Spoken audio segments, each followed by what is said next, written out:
toto budeme opakovať častejšie, sa mi zdá, tento nácvik. Dobre, tak oni nevindú, ty sa pohneš a ideš domov, teda, keď nechceš ísť do zamestnania.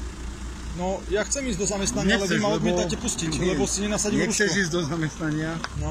Lebo nechceš si nasadiť rúško. Áno, tak tým pádom nechceš ísť do zamestnania. Odmietam si nasadiť rúško. Tým pádom nechceš ísť do zamestnania. Dobré ráno, pani. Vyhotovujem si kamerový záznam z toho dôvodu, že chcem vedieť, prečo nemôžem byť vpustený do svojho zamestnania. No, lebo poprvé, bolo niečo vyhlásené, hej? Áno. Núdzový stav.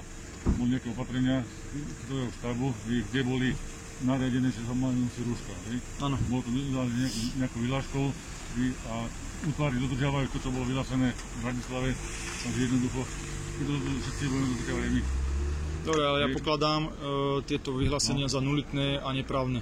Z toho dôvodu som není viazaný týmito nariadeniami a nemusím ich dodržiavať. Keď tak podajte nejaké oznámenie na krízový štáb, ktorý vydal len ľudia, ktorí splníme úlohy, ktoré boli vydané. Ne? V poriadku, ale pokiaľ ich plníte voči mne, mám za to, že prekračujete svoje právomoci.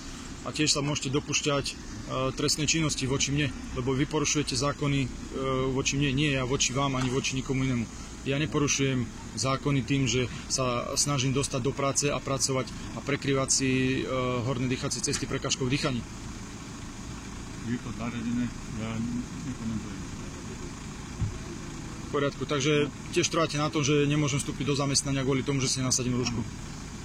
Dobre, v poriadku, ďakujem.